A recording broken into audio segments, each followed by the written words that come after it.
Reiki ഹീലിങ്ങിൻ്റെ hands on ഹീലിംഗാണ് നിങ്ങളിപ്പോൾ കേട്ടതെങ്കിലും ഈ hands നമുക്ക് ലേ ചെയ്യാൻ പറ്റാത്ത അവസരങ്ങളിൽ എന്ത് ചെയ്യും എന്നുള്ളതാണ്. ഇപ്പോൾ ഒരു ഇൻഫെക്ഷ്യസ് ഡിസീസായിട്ട് ഒരു പേഷ്യൻ്റ് ദൂരെ കിടക്കുക, ഉദാഹരണത്തിന് ലെപ്രസിയോ ആൻറ്റി റാബിസോ ഇങ്ങനെ നമുക്ക് അടുത്തില്ല ഒക്കത്തില്ല. അങ്ങനെയുള്ള സമയങ്ങളിൽ നമുക്ക് ഈ ഹാൻഡ്സിനെ ദൂരെ വെച്ചുകൊണ്ട് തന്നെ ബീം ചെയ്യാം എന്ന് പറയാം. അതായത് ഒരു പോയിന്റിലേക്ക്, ഞാൻ നേരത്തെ പറഞ്ഞിരുന്നു, എനർജി ഒരു പോയിന്റിൽ നിന്ന് ഒരു പോയിന്റിലേക്ക് എത്തിക്കാൻ നമുക്ക് മനസ്സ് മാത്രം മതി. അപ്പോൾ നിങ്ങൾ കിടക്കുന്ന ആളിൻ്റെ മുമ്പിലേക്ക് ചെന്നിട്ട് എത്താൻ പറ്റില്ലെങ്കിൽ 5-6 അടി അല്ലെങ്കിൽ 5 മീറ്റർ ദൂരെയാണ് നിൽക്കുന്നതെങ്കിൽ പോലും ഹാൻഡ്സ് അവരെ നോക്കി ഫേസ് ചെയ്തിട്ട് നിങ്ങളുടെ ഉള്ളം കയ്യിൽ നിന്ന് അവരിലേക്ക് എനർജി പാസ് ചെയ്യുന്നതായിട്ട് മനസ്സുകൊണ്ട് കണ്ടാൽ മതി. അവിടെ ആ ആളിന് എനർജി റിസീവ് ചെയ്യാൻ തുടങ്ങും. നിങ്ങൾക്ക് നിങ്ങളുടെ കയ്യിൽ നിന്ന് എനർജി പോകുന്നതായിട്ട് ഫീൽ ചെയ്യാനും തുടങ്ങും. ഇതെല്ലാം നിങ്ങൾക്ക് പരീക്ഷിച്ച് നോക്കാവുന്നതാണ്. ഒരാൾ ഒരു മതിലിൻ്റെ ഒരു സൈഡിലും വേറൊരാൾ മതിലിൻ്റെ മറു സൈഡിൽ നിന്നുകൊണ്ട് അങ്ങോട്ടും ഇങ്ങോട്ടും ഹാൻഡ്സുകൾ ഫേസ് ടു ഫേസ് വെച്ച് നിങ്ങൾ അങ്ങോട്ടും ഇങ്ങോട്ടും എനർജി പാസ് ചെയ്ത് നോക്കിയാൽ ഈ ഒരു സൈഡിൽ നിന്ന് പാസ് ചെയ്യുന്ന ആളിൻ്റെ എനർജി മറ്റേ ആളിൻ്റെ ഹാൻഡിൻ്റെ ഉള്ളിൽ പതിക്കുന്ന പ്രഷർ അവർക്ക് അനുഭവപ്പെടുന്നത് മനസ്സിലാക്കാൻ സാധിക്കും. That means that is a called beaming energy. അപ്പോൾ ബീമിങ് ചെയ്യാം. പിന്നുള്ളത് അത്യാവശ്യ ഘട്ടങ്ങളിൽ ചെയ്യുന്ന 2-3 തരം ഹീലിങ്ങുകളാണ്. ഒന്ന് സ്പൈറൽ ആൻഡ് സർക്കുലർ ഹീലിംഗ് എന്ന് പറയും. ഈ സ്പൈറൽ ഹീലിംഗ് നമ്മുടെ റേക്കി സെൻറ്റേഴ്സ് തമ്മിൽ ലിങ്ക് ചെയ്തിരിക്കുന്ന ഒരു ഹീലിംഗ് സിസ്റ്റമാണ്. Whenever A person need through out energy in the night, അല്ലെങ്കിൽ വളരെ അവശത നിലയിൽ ആശുപത്രി കിടക്കുക, ഇങ്ങനെയൊക്കെ ഉള്ളവരെ സഹായിക്കാൻ വേണ്ടി നമ്മൾ ചെയ്തിരിക്കുന്ന ഒരു നെറ്റ്വർക്കിംഗ് ആണ് സ്പൈറൽ ഹീലിംഗ് സിസ്റ്റം. അപ്പോൾ നമ്മൾ ഇങ്ങനെ എമർജൻസിയാണ്, സിങ്കിങ് ആണ് എന്നൊക്കെ പറഞ്ഞ് ജെനുവിൻ കേസൊക്കെ ആകുമ്പോൾ നമ്മളെന്ത് ചെയ്യും, ഈ നെറ്റ്വർക്ക് വിളിച്ച് പറഞ്ഞ് ഓരോരുത്തർക്കും ഓരോ ടൈമിംഗ് കൊടുക്കും. അപ്പോൾ രാവിലെ അരമണിക്കൂർ നേരം ഒരാൾക്ക് കൊടുത്തിരിക്കണമെങ്കിൽ അരമണിക്കൂർ വേറൊരാൾക്ക് എൻ്റെ അടുത്ത്, അങ്ങനെ ത്രൂ ഔട്ട് നൈറ്റ് ഒരു കിടക്കുന്ന പേഷ്യൻറ്റിന് ഈ ഡിസ്റ്റൻറ്റിൽ നിന്ന് ഹീലിംഗ് കിട്ടും. പിന്നെ ഉള്ളത് സർക്കുലർ ഹീലിംഗ് എന്ന് പറയുന്ന ഒരു ഹീലിംഗ് സിസ്റ്റമാണ്. സർക്കുലർ ഹീലിംഗ് സിസ്റ്റം എന്ന് പറയുന്നത് at A time thousands of people healing a person ഒരുമിച്ച്. അപ്പോൾ അത് വളരെ ക്രൂഷ്യലും ക്രിട്ടിക്കലുമായിട്ടുള്ള സമയങ്ങളിൽ, ചില സമയങ്ങൾ പാസ് ചെയ്ത് പോകാൻ, അങ്ങനെയൊക്കെയുള്ള സമയങ്ങളിൽ ഇത്തരം എനർജി വിഷസ് ഒക്കെ അയക്കാറുണ്ടല്ലോ. സാധാരണഗതിയിൽ ഇത്തരം വിഷുകൾ ഫലിക്കാറുള്ള കാണാറുള്ളത്. 90% ഫലം നമുക്ക് അനുകൂലമായിട്ട് കിട്ടാറുണ്ട്. ഫോർ എക്സാമ്പിൾ, നമ്മുടെ രാജ്യത്തിന് വേണ്ടി കളിക്കുമ്പോൾ ലക്ഷക്കണക്കിനല്ല കോടിക്കണക്കിന് ആളുകൾ എന്താ മനസ്സിലെ ഇൻറ്റൻഷൻ, നമ്മൾ ജയിക്കുക എന്നുള്ളതാണ്. ഈ അടുത്ത കാലത്തും ഒരു ക്രിക്കറ്റ് നമ്മൾ കണ്ടു, എത്രയോ കോടിയാണ്, 13 കോടി വ്യൂവേഴ്സൊക്കെയാണ് അതിനുള്ളത്. അവരെല്ലാം കൂടെ ശ്രദ്ധിച്ചിരിക്കുമ്പോൾ പിന്നെ തൊക്കായിരുന്ന കളിയും ജയിച്ചു പോകണതാണ്. അത്ഭുതം പോലെ നമുക്ക് തോന്നുമെങ്കിലും എനർജിക്ക് അതിൻ്റെ പിന്നിൽ അത്ഭുതമൊന്നുമില്ല. അപ്പോൾ ഈ പ്രെയർ എഫക്റ്റ് പോലെ തന്നെ എനർജി അക്യുമുലേറ്റ് ചെയ്ത് ധാരാളം ഒരുമിച്ച് സെൻട്രലൈസ് ചെയ്ത് കൊടുക്കുന്നതിനാണ് സർക്കുലർ സിസ്റ്റം ഓഫ് ഹീലിംഗ് എന്ന് പറയുന്നത്. പലപ്പോഴും ചോദിക്കാറുണ്ട്, ഇതൊക്കെ എങ്ങനെ നമുക്ക് സ്വന്തമാക്കാം? അതായത് ഇപ്പോൾ എനിക്കൊരു പെട്ടെന്നൊരു പ്രശ്നമുണ്ടായാൽ എങ്ങനെ പരിഹരിക്കാം? ഇപ്പോൾ സാധാരണഗതിയിൽ ഒരു പ്രാവശ്യമെങ്കിലും ഹീലിംഗ് സെൻറ്ററിൽ പോയി ഹീലറുമായി സംസാരിച്ച് ബുദ്ധിമുട്ടുകൾ സംസാരിക്കുകയാണെങ്കിൽ ഒരു പക്ഷേ അവിടെ പോകാൻ പറ്റാത്ത ആളുകൾക്ക് പോലും വീട്ടിലിരുന്നാൽ മതി ഹീലിങ്ങുകൾ ലഭ്യമാക്കാൻ പറ്റും. പക്ഷേ ഒരു healer should know about what is your real problem and what kind of problem you are facing, whether it is something connected in the deep rooted ആണോ അല്ലയോ വെറും എക്സ്റ്റേണൽ ആണോ, അങ്ങനെയൊക്കെ ഐഡൻറ്റിഫൈഡ് ആയിരിക്കും ഒരു ഹീലർ നിങ്ങൾക്ക് ഹീലിംഗ് വിധിക്കുക. പക്ഷേ ഹീലിംഗ് ഒരു തരത്തിലും ഒരു ഡാമേജ് ഉണ്ടാക്കില്ല എന്നുള്ളത് സത്യം. യാതൊരു കാരണവശാലുമുള്ള യാതൊരു വിധത്തിലുള്ള ആർട്ടിഫിഷ്യലായിട്ടുള്ള ഒരു സംഗതിയും ഈ ഹീലിംഗ് സിസ്റ്റത്തിലില്ല. അത് ശരിക്കും പറഞ്ഞാൽ മാജിക്കാണ്, സ്പിരിറ്റാണ്, അതാണ് ഇതാണെന്നൊക്കെ പറഞ്ഞ് പരത്തുന്നത് ഞാൻ നേരത്തെ പറഞ്ഞല്ലോ, ഇത്രയും ലെസൺസ് ഒരിക്കലും ഒരു റേക്കി സെൻറ്ററിൽ കൂടെ ആർജിക്കണമല്ല. നിങ്ങളെല്ലാം നാച്ചുറലി റേക്കി എനർജി ചാനൽസാണ്. ആ ചാനലൈസ് ചെയ്ത് കിട്ടിക്കൊണ്ടിരിക്കുന്ന എനർജിയെ പ്രോപ്പർലി യൂട്ടിലൈസ് ചെയ്യാൻ പഠിപ്പിക്കുന്നതാണ് സെൻറ്ററുകൾ. പ്രധാനമായിട്ടും നമ്മൾ പറയുന്നല്ലോ, ഇപ്പോൾ നമുക്ക് നാച്ചുറലി കിട്ടുന്ന പ്രധാന എനർജി സോഴ്സ് സൂര്യനാണ്. എത്ര പേര് ഈ സൂര്യനെ മനസ്സിലാക്കിയിട്ടുണ്ട്?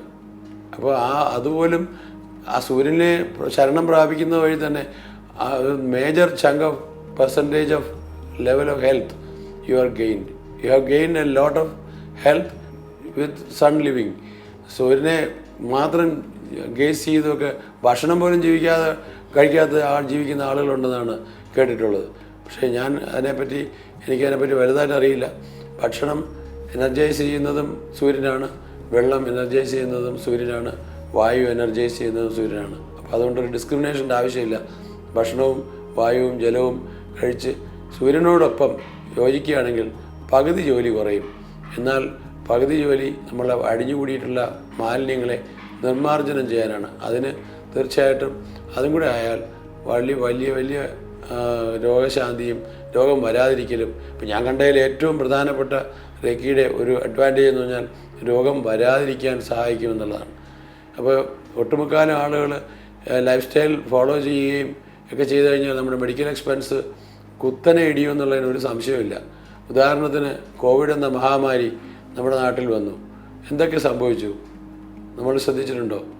250-300 പേഷ്യൻസിനെ നോക്കിക്കൊണ്ടിരുന്ന പീഡിയാട്രിഷ്യൻസിനും മറ്റ് ഡോക്ടേഴ്സും ഒക്കെ ഒരു പേഷ്യൻറ്റും ഇല്ലാതായി. വർഷങ്ങളോളം ഇരുന്ന അവസ്ഥ ഒരു ഭയങ്കര മാരകമായ അവസ്ഥയാണ്. ഹൃദയരോഗികൾ നാളെ ചത്തുവെന്ന് പറഞ്ഞ ഹൃദയരോഗികൾ 3-4 വർഷമായിട്ട് സുഖമായിട്ട് വീട്ടിയിരിക്കുന്നു. ഒരു പേഷ്യൻറ്റിനെ ഒരു ഡോക്ടറെയും കാണാൻ പോകുന്നില്ല, ആരും അങ്ങോട്ടും പോകുന്നില്ല. ആകെ സങ്കടത്തിലായി. മെഡിക്കൽ കോളേജുകളും ഹോസ്പിറ്റലുകളൊക്കെ അടച്ചുപൂട്ടേണ്ടി വരുമെന്നൊക്കെ തോന്നി. എന്നാൽ പ്രകൃതിക്ക് വന്ന വ്യത്യാസം നമ്മൾ ശ്രദ്ധിച്ചിട്ടുണ്ടെങ്കിൽ മനസ്സിലാവും. മൃഗങ്ങളും പക്ഷികളും ഹാപ്പി ആയിട്ട് വിലസുന്നതായിട്ടാണ് കണ്ടത്. റോഡുകളിലും മരങ്ങളിലും എല്ലാവിധ പക്ഷികളും. ഇപ്പോൾ തിരുവനന്തപുരം സിറ്റിയിൽ കവടിയാർ റോഡിൽ കൂടെ നടന്നു പോകുന്നത് ഞാൻ കണ്ടു. അതൊക്കെ ഒരു അത്ഭുതകരമായ കാഴ്ചയാണ്. അപ്പോൾ എല്ലാം സന്തോഷത്തോടെ വിഹരിക്കുന്ന ഒരു കാലം വന്നു കോവിഡ് മാരിയുടെ കാലത്ത്. കുറച്ച് പേര് മരിച്ചുപോയി, അത് സങ്കടകരമായ കാര്യമാണ്. പക്ഷേ എന്നാലും അമിതമായി കുമിഞ്ഞുകൂടുന്ന ഈ രോഗത്തിൻ്റെ എണ്ണം എങ്ങനെ കുറഞ്ഞു, അതാണ് നമ്മൾ ചിന്തിക്കേണ്ടത്. നമ്മുടെ ഇടപെടലുകളിലൂടെയും ദിനചര്യയിലൂടെയും നമ്മൾ ഇഷ്ടം പോലെ രോഗത്തെ ക്ഷണിച്ചു വരുത്തുന്നുണ്ട്. അത് മനുഷ്യൻ ഉള്ളിടത്തോളം കാലം എനിക്ക് തോന്നുന്നില്ല.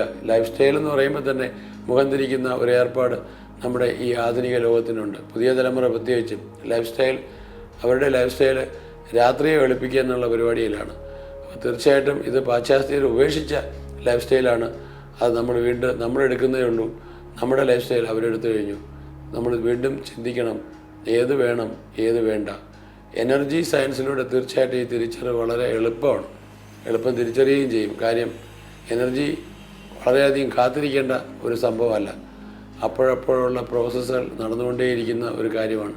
എനർജി ദൈനംദിനമായിട്ട് നിങ്ങളുടെ ബോഡിയിൽ ഒഴുകിക്കൊണ്ടിരിക്കുന്ന ഒരനുഭവമാണുള്ളത്. അവയ്ക്ക് ഇൻറ്ററപ്ഷനൊന്നുമില്ല, ഒരു തടസ്സവുമില്ല. തടസ്സമുണ്ടെങ്കിൽ പിന്നെ ജീവനുമില്ല. അപ്പോൾ അത്തരം ഒരു എമർജൻസി ആയിട്ടുള്ള ഒരു സപ്പോർട്ടീവ് സിസ്റ്റമാണ് എനർജി.